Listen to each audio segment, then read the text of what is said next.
Very good morning all of you. आप है Bhargava biology classes में और मैं हूँ आपका एजुकेटर और मेंटर डॉक्टर एन के भार्गव। आई होप आप सभी अच्छे होंगे। जैसे कि पिछले क्लास में हम लोग सेल जंक्शन के बारे में पढ़े थे कि सेल जंक्शन क्या होते हैं। हम सब जानते हैं कि दो सेल आपस में एक दूसरे के साथ कम्युनिकेट करते हैं, एक दूसरे के साथ सब्सटेंस का ट्रांसफर करते हैं। तो उन दोनों के बीच में कम्युनिकेट कराने के लिए एक स्पेशल जंक्शन पाया जाता है जिसे हम लोग बोलते हैं सेल जंक्शन। तो हम लोग इसके टाइप्स भी देख चुके थे। जनरली ये एपिथेलियल टिश्यू के अलावा आपके कार्डियक मसल्स और साथ ही साथ न्यूरल टिश्यू में भी देखने को मिलते हैं।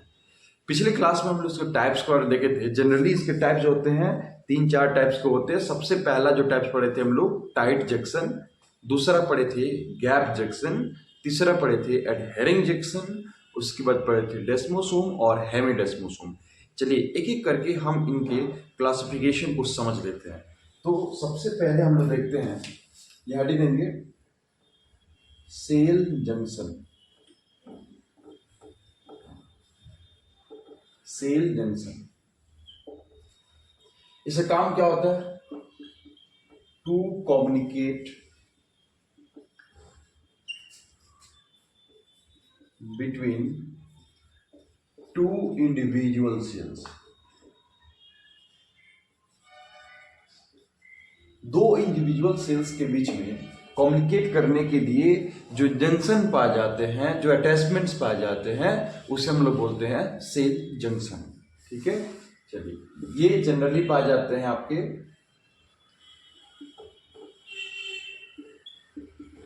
एपिथेलियल टिश्यू और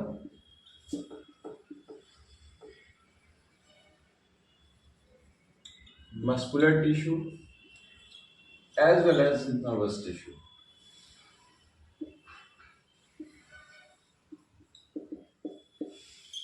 एपिथेलियल टिश्यू में पाए जाते हैं, मस्कुलर टिश्यू में पाए जाते हैं, इसके साथ साथ नर्वस टिश्यू में भी ये पाए जाते हैं।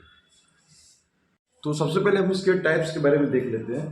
तो सबसे पहला जो हम लोग पढ़ेंगे, जो मस्ट इम्पॉर्टेंट है, इससे क्वेश्चंस हर एक बार आपके नीट एग्जामिनेशन में रहते हैं इस टॉपिक से। तो ये टॉपिक को बहुत हल्के में नहीं लेना है, इसको एक दो बार देख लेना एग्जामिनेशन में जाने से पहले।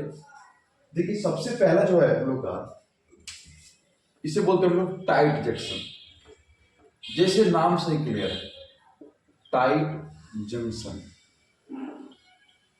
और दूसरा देखे थे हम लोग गैप जंक्शन। इसके नाम से ही क्लियर है कि एक्चुअली में ये सेल जंक्शन है क्या। सबसे पहला जो है टाइट जंक्शन। इस टाइट जंक्शन में जब दो सेल जो होते हैं, वो दो सेल आपस में टाइटली पैक होते हैं, टाइटली अटैच्ड होते हैं।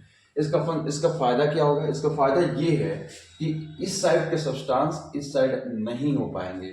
मतलब ये जो है लीकेज होने से प्रिवेंट करते हैं। दो सेल्स के बीच में सब्सटेंस को लीकेज होने से प्रिवेंट करते हैं।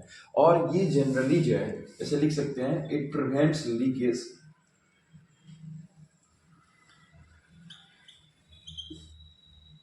इसमें सेल्स जो होते हैं ये टाइटली पैक्ड होते हैं एक दूसरे के साथ में। जैसे देख सकते हैं, ये हमारा स्टमक है, कुछ इस तरह से ह्यूमन स्टमक होते हैं। हम सब जानते हैं कि ह्यूमन स्टमक के अंदर जो है हमारे एक एसिडिक मीडियम पाया जाता है जिसे हम लोग बोलते हैं HCl, हाइड्रोक्लोरिक एसिड। तो हाइड्रोक्लोरिक एसिड जो होता है वो किसी भी सरफेस को बर्न कर सकता है क्योंकि उसका पीएच वैल्यू बहुत कम होता है। तो हम सभी जानते हैं, ये भी जानते हैं कि ये आपका स्टमक जो होता है, इस स्टमक में आपका कॉलमनर एपिथेलियल सेल पाया जाता है, जो कि हम लोग पिछले क्लास में पढ़ा चुके हैं। क्योंकि ये कॉलमनर एपिथेलियल सेल्स जो होते हैं यहाँ पे डाइजेशन और एब्जॉर्प्शन का काम करते हैं, डाइजेशन एब्जॉर्प्शन का। इसके ऊपर म्यूकस के एक लेयर्स पाए जाते हैं। तो कई बार क्या होता है कि ये जो यहाँ पे HCl पाए जाते हैं, हाइड्रोक्लोरिक एसिड, ये म्यूकस लेयर्स को बर्न करके अंदर चले जाते हैं।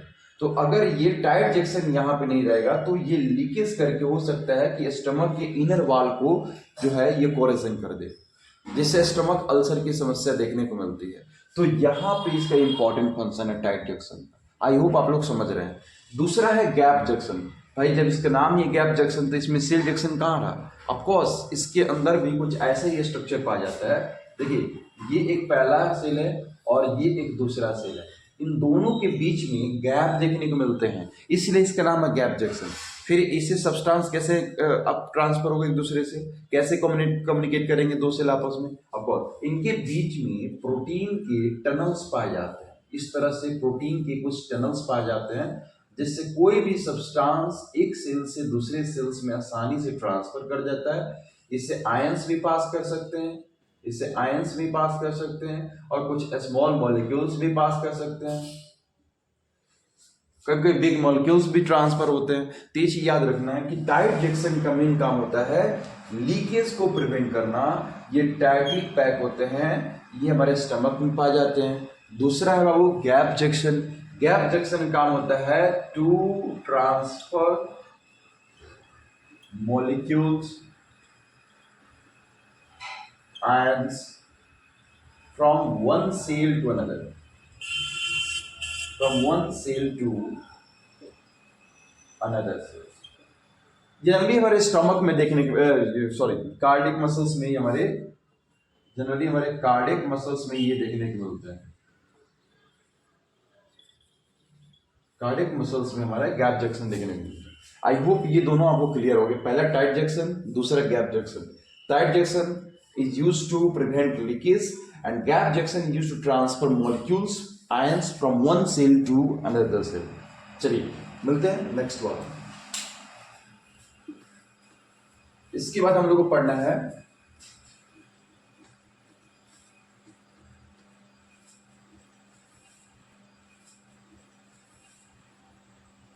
adhering junction। adhering junction, desmosome and the हेमिडेस्मोसोम।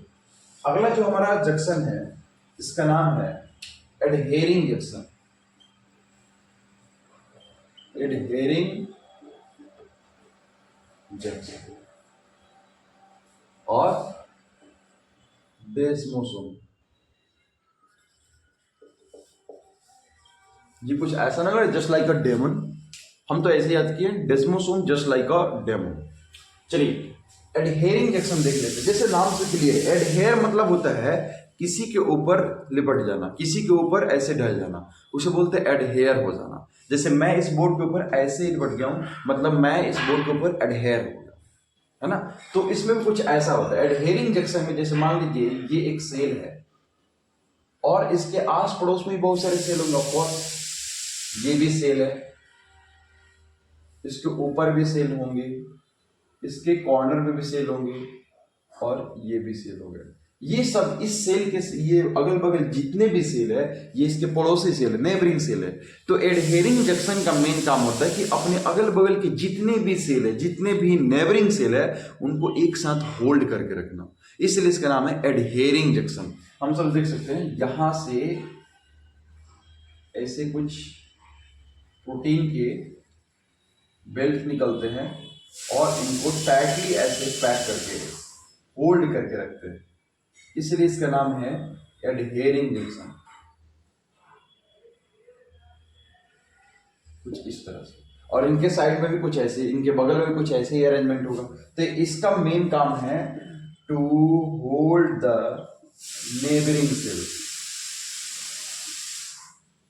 To hold the neighbouring cell together. जो अगल बगल के सेल हैं उनको आपस में होल्ड करके रखना, ये इसका काम है। इसका नाम है एडहेरिंग जंक्शन। डेस्मोसोम भी कुछ ऐसे ही होते हैं। ऐसे सेल है, इसके बगल में भी सेल है, उसके बगल में भी सेल है। इससे प्रोटीन के कुछ प्लग्स निकलते हैं और ये प्रोटीन के प्लग्स जनरली ये केराटिन प्रोटीन के होते हैं, और ये केराटिन प्रोटीन के जो प्लग्स होते हैं ये एक दूसरे के साथ होल्ड करके जनरली ये सीमेंटिंग करने का काम करते हैं। ऐसा कह सकते हैं to cementing the neighbouring cell.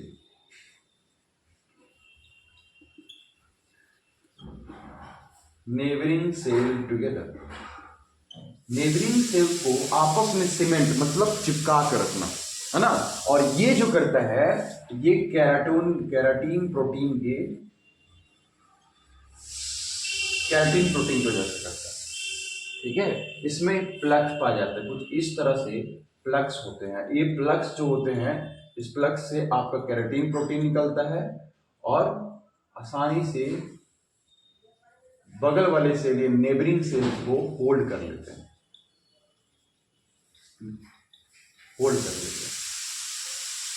इसका सबसे बेस्ट एग्जांपल, एक लोकल एग्जांपल आप लोगों के सामने पेश करते हैं। जैसे कि आपने ट्रैक्टर को देखा होगा, ट्रैक्टर अपने साथ में फार लेके चलते हैं, तो ट्रैक्टर आगे चलता, बीच पीछे से अपनी फार लेता है, उनके साथ में कुछ लोहे का एक जंजीर टाइप के होते हैं जो उनके साथ उसको में प्लग किया जाता, फंसा दिया जाता, और जहां जहां ट्रैक्टर रहते हैं पीछे पीछे उनके साथ फार भी जाया करते हैं। कुछ वैसे ही ये प्लग हैं, और जहां जहां ये सेल जाते हैं पीछे पीछे अपने साथ ऐसे सारे नेबरिंग सेल्स को होल्ड किए रहते हैं। मतलब ये समझिए ये ट्रेन के डब्बे की तरह है, इनके बीच में चेन पुली है जो आपस में क्या करते हैं, एक दूसरे के साथ में पकड़े हुए, अटैच्ड है, नेबर करने, होल्ड करने का काम कर रहा है। चलिए, तो ये हम दो तरह के देख चुके हैं, एडहेरिंग जंक्शन एंड द डेस्मोसोम। अगला जो हमारा बचता है इसका नाम है हेमीडेस्मोसोम। हेमीडेस्मोसोम जो बाबू, ये सिर्फ और सिर्फ एपिथेलियल सेल में ही पाया जाता है, क्योंकि हम लोग पहले ही जान चुके हैं कि एपिथेलियल सेल में नीचे आपका बेसमेंट मेम्ब्रेन पाया जाता है। कभी आपने सोचा कि ये बेसमेंट मेम्ब्रेन के ऊपर कैसे एपिथेलियल सेल आसानी से लाई करता है? क्या ये कभी हटता नहीं है, कभी रिमूव नहीं होता, वहां से डिस्प्लेस नहीं होता है? नहीं होता है। इसके पीछे कारण क्या है? हेमीडेस्मोसोम। जैसे देख सकते हैं यहाँ पे, इसको हम लोग बोलेंगे हेमीडेस्मोसोम। कुछ इस तरह से, जैसे बताया गया कि आप लोगों को, ये नीचे जो होता है एक बेसमेंट मेम्ब्रेन होता है जो कि ए सेलुलर होता है, जिसका काम क्या होता है? होल्ड करके ना। और ये जैसे मान लीजिए कि ये क्यूबॉइडल एपिथेलियम सेल है, कुछ इस तरह से रखा हुआ है क्यूबॉइडल एपिथेलियम सेल, ये आसानी से बेसमेंट मेम्ब्रेन पर आसानी से क्यूबॉइडल एपिथेलियम सेल लाई करता है। तो क्या कभी ये यहाँ से हटने, कभी उखड़ नहीं सकता है?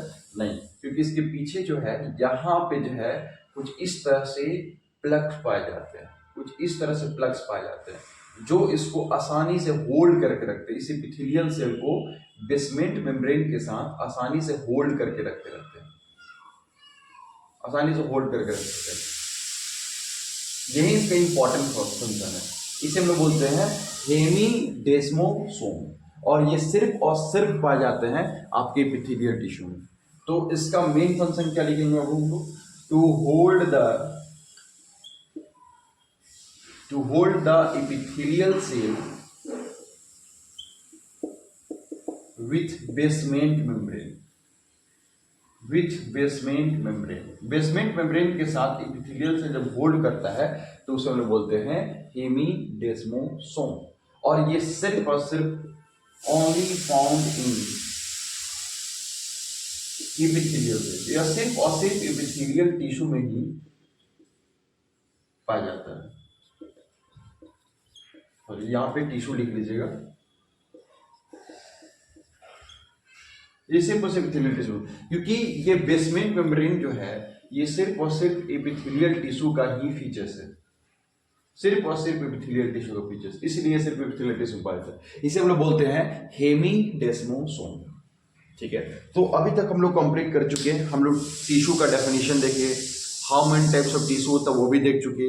फिर हम लोग एपिथेलियल टिश्यू पढ़ रहे थे, एपिथेलियल टिश्यू का डेफिनेशन देखे, उसके भी कितने सब टाइप्स होते हैं वो सारा कुछ पढ़ चुके। एपिथेलियल टिश्यू के जो इंपॉर्टेंट फीचर्स होता है जिसे हम लोग बोलते हैं सेल जंक्शन, वो भी देख चुके। सेल जंक्शन क्यों होते हैं, क्या फंक्शन होता है वो भी देख चुके। सेल जंक्शन कितने तरह के होते हैं, कहाँ कहाँ पाए जाते हैं वो भी हम लोग देख चुके। चलिए, तो अब हम लोग अगले पड़ाव पे चलते हैं। हम लोग नेक्स्ट टिश्यू में एंटर करते हैं जिसे हम लोग बोलते हैं कनेक्टिव टिश्यू। जैसे नाम से क्लियर है, पहले भी आप लोगों को बता चुके हैं कि कनेक्टिव टिश्यू वैसे टिश्यू होते हैं जो एक से ज्यादा सेल्स को आपस में कनेक्ट करके रखते हैं, एक साथ बहुत सारे सेल्स को, एक साथ बहुत सारे ऑर्गन्स को फंक्शन कराने का काम करते हैं। जैसे जस्ट लाइक एग्जांपल आप लोगों को ब्लड बताए थे, एक सिंपल सा हमारा ब्लड कनेक्टिव टिश्यू में आता है।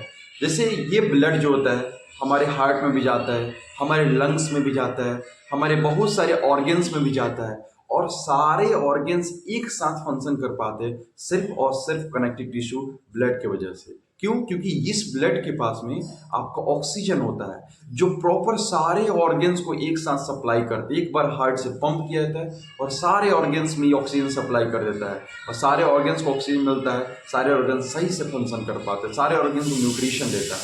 तो कह सकते हैं कि एक साथ सारे ऑर्गन्स को कनेक्ट करने का काम करते हैं, एक साथ सारे ऑर्गन्स को फंक्शन कराने का काम करता है, इसलिए इसका नाम है कनेक्टिव टिश्यू। वो कनेक्टिव टिश्यू और एपिथेलियम टिश्यू में मेजर डिफरेंस है, ये हम देखेंगे अभी। इसे मिटा देते हैं।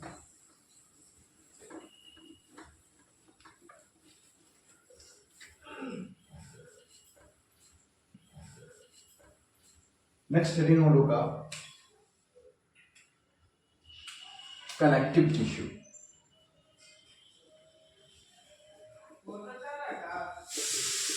सबसे ज्यादा हमारे बॉडी में अगर कोई टिश्यू पाया जाता है तो वो है कनेक्टिव टिश्यू। सबसे ज्यादा मोस्ट अबुंडेंट है और वाइडली डिस्ट्रीब्यूटेड है। हमारे बॉडी में हर जगह कनेक्टिव टिश्यू देखने को मिलते हैं, सबसे ज्यादा। यहाँ तक एपिथेलियम टिश्यू के पास में भी देखे कनेक्टिव टिश्यू नीचे की तरफ आया था न्यूट्रिशन सप्लाई के लिए, आप सभी देख सकते हैं। तो इसको हम लिख सकते हैं most abundant and widely distributed tissue. Widely distributed, इसका रेंज हमारे बॉडी में हर जगह है, लगभग हर जगह ये हमारे बॉडी में ये टिश्यू पाया जाता है। इसका नाम कनेक्टिव टिश्यू क्यों बोलते हैं? क्योंकि इसका एक स्पेशल फंक्शन है। स्पेशल फंक्शन क्या है? Special function is to linking and supporting the tissue या ऑर्गन। तो समझ सकते हैं कि ये हमारे बॉडी में हर जगह पाया जाता है, लगभग हर जगह, most abundant and widely distributed होते हैं। ये इसका स्पेशल फंक्शन है। क्या फंक्शन है वो? लिंक करना, एक ऑर्गन से दूसरे ऑर्गन को, एक सेल से दूसरे सेल को, एक टिश्यू से दूसरे टिश्यू को लिंक करना इसका स्पेशल फंक्शन है। उनको सपोर्ट करना ताकि वो सारे फंक्शन एक साथ कर सके। ठीक है, तो अब देखते हैं हम लोग कि एपिथेलियल टिश्यू और कनेक्टिव टिश्यू में क्या डिफरेंस। चूंकि हम लोग सभी देख चुके हैं कि एपिथेलियल टिश्यू के जो सेल होते हैं वो बहुत ही पास होते हैं, बहुत पास होते हैं, और उनके बीच के जो स्पेस होता है उसे हम लोग बोलते हैं इंट्रासेलुलर स्पेस, है ना। और इस इंट्रासेलुलर स्पेस में बाबू एक स्पेशल मटेरियल से बोलते हैं इंट्रासेलुलर मटेरियल, है ना। तो या इंट्रासेलुलर मैट्रिक्स बोल सकते हो, जो उनके बीच का सब्सटेंस होता है उसे बोलते हैं इंट्रासेलुलर मैट्रिक्स। तो एपिथेलियल टिश्यू में जैसे मान लीजिए ये एपिथेलियल टिश्यू है, ये एपिथेलियल टिश्यू है, यहाँ एपिथेलियल टिश्यू है, यहाँ एपिथेलियल टिश्यू, ये सारे एपिथेलियल टिश्यू, इनके बीच का जो स्पेस है ना ये बहुत ही कम होता है। इनके बीच का स्पेस बहुत कम होता है और इनके बीच में जो है लेस इंट्रासेलुलर मैट्रिक्स होते हैं, इंट्रासेलुलर मैट्रिक्स पाए जाते हैं। इंट्रासेलुलर मैट्रिक्स की संख्या क्या होती है? बहुत कम होती है। ठीक है, मैं इसको प्रयास करता हूँ थोड़ा सा ऊपर बनाऊं ताकि आपको अच्छे से विजिबल हो। एक मिनट, क्योंकि इस डिफरेंस को समझना बहुत जरूरी है। अगर डिफरेंस समझ में आएंगे फिर हम लोग को सारे टिश्यू के फंक्शन समझ में आएंगे। जैसे मैंने लिखा था यहाँ पे आपका एपिथेलियल टिश्यू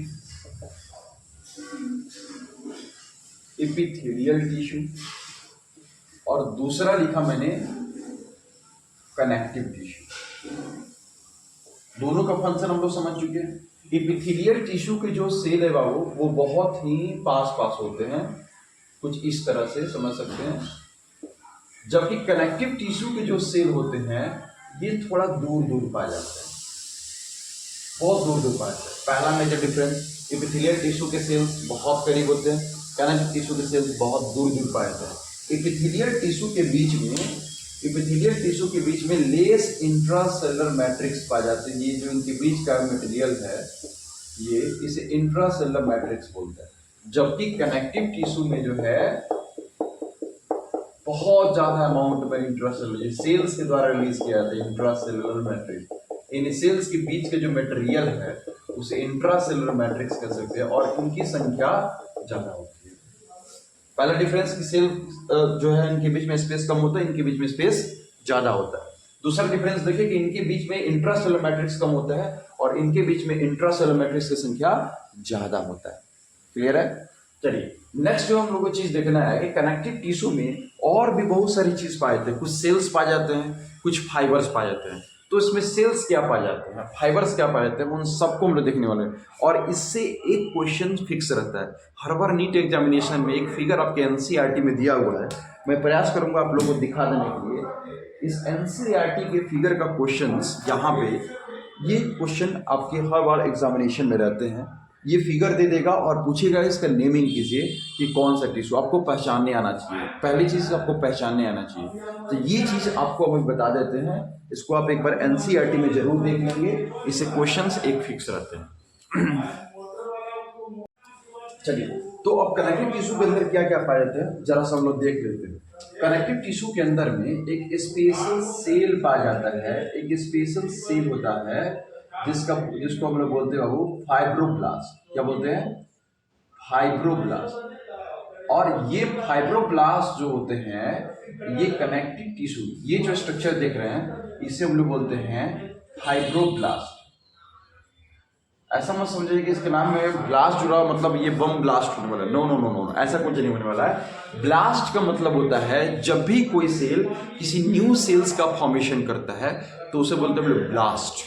क्या बोलते हैं? ब्लास्ट। और जब डिस्ट्रॉय होता है उसे बोलते हैं हम लोग ब्लास्ट। ये टर्मिनोलॉजी है, इसे याद रखना, ठीक है? तो इसे हम लोग बोलेंगे फाइब्रोब्लास्ट। तब अब ये फाइब्रोब्लास्ट किस चीज का फॉर्मेशन करेगा? ऑफकोर्स फाइबर्स का फॉर्मेशन, जैसे नाम से क्लियर है, फाइब्रोब्लास्ट यानी ये फाइबर्स का फॉर्मेशन करने वाला है।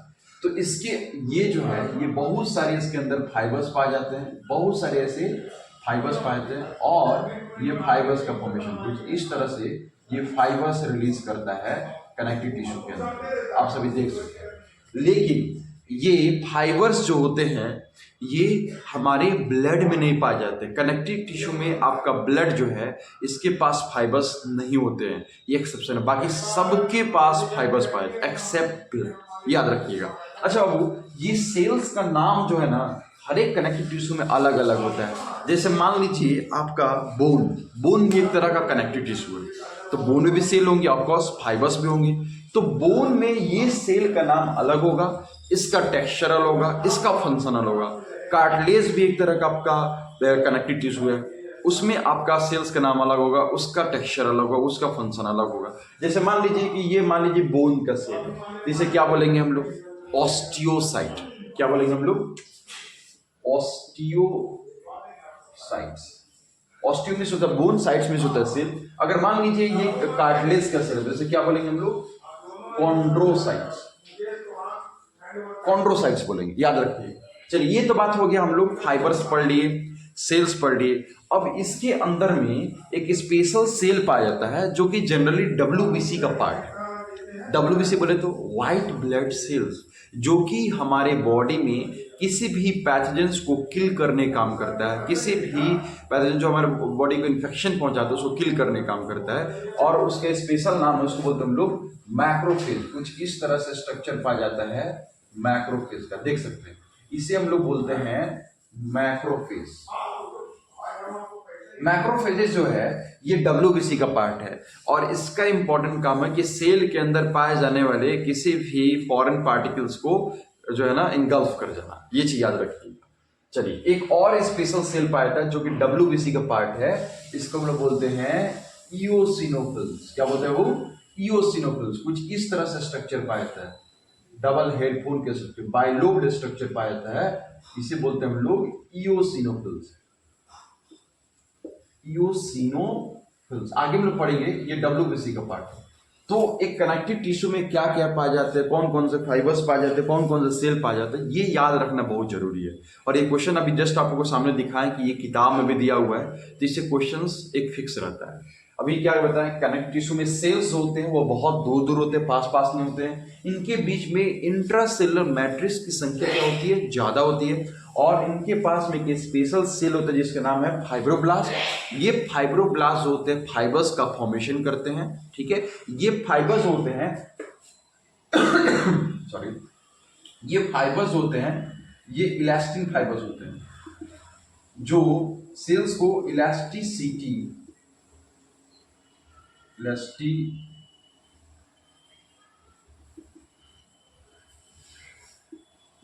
इलास्टिसिटी देते हैं, फ्लेक्सिबिलिटी देते हैं एंड स्ट्रेंथ देने काम करते हैं। ये फाइबर्स जो देख रहे हैं बीच बीच में, ये सारे फाइबर्स, ये सेल्स को इलास्टिसिटी देंगे, फ्लेक्सिबिलिटी देंगे और स्ट्रेंथ देने, ताकत देने का काम करते हैं। ये से समझ में आ गया। सेल्स जो होते हैं वो अपना अलग फंक्शन करते हैं, हर एक कनेक्टिव टिश्यू में अलग अलग सेल्स होते हैं। अगला है ईओसिनोफिल्स, ये भी डब्ल्यूबीसी का पार्ट है।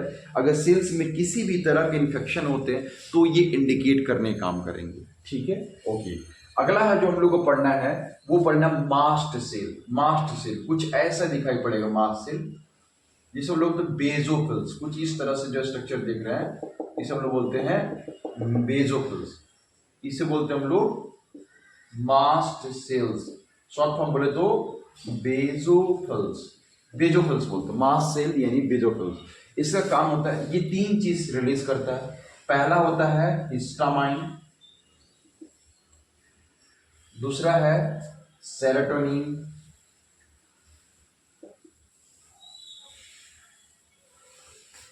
और एक तीसरा चीज है, इसे बोलते हैं हम लोग हिपैरिन।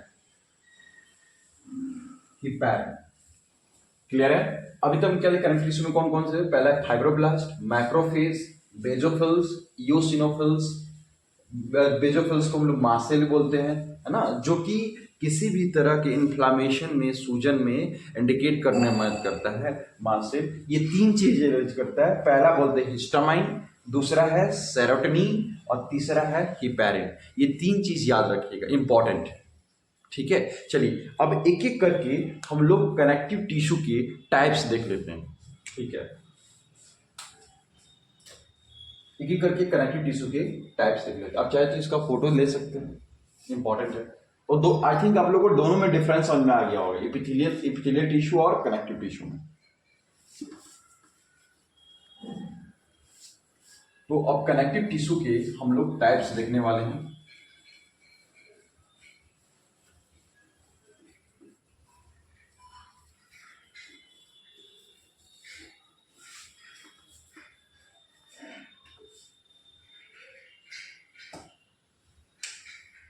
कनेक्टिव टिश्यू के हम लोग टाइप्स देखेंगे। तो जनरली 3 तरह से हम लोग क्लासिफाई कर सकते हैं। पहला है सॉरी, लूज कनेक्टिव टिश्यू,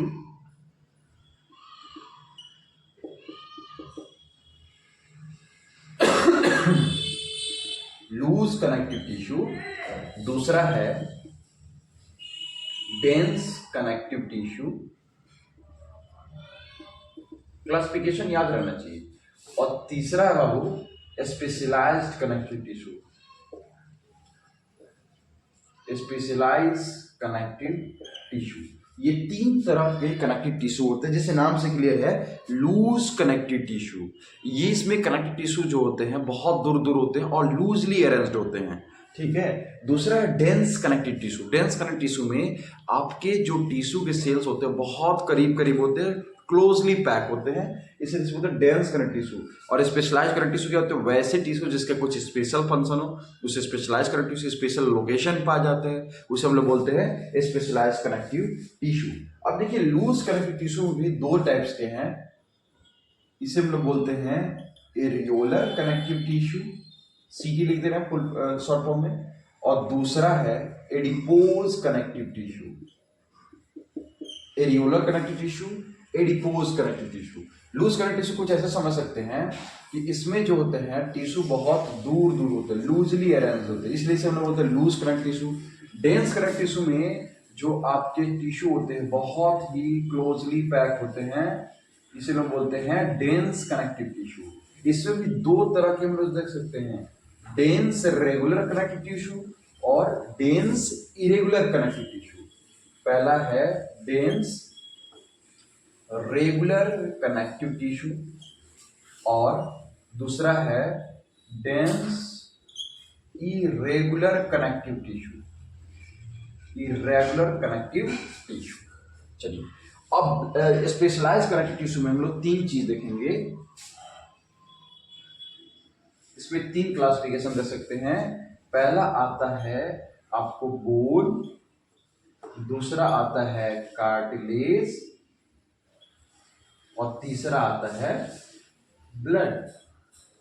ये 3 तरह के हम लोग कनेक्टिव टिश्यू देख सकते हैं, loose connective tissue, dense connective tissue और specialised connective tissue. Loose connective tissue में जो आपके टिश्यू होते हैं, जो फाइबर्स होते हैं, बहुत दूर दूर होते हैं। इसमें 2 classification, areolar connective tissue, adipose connective tissue. Dense connective tissue में आपके जो होते हैं वो 2 तरह के होते हैं, डेंस रेगुलर और डेंस इरेगुलर।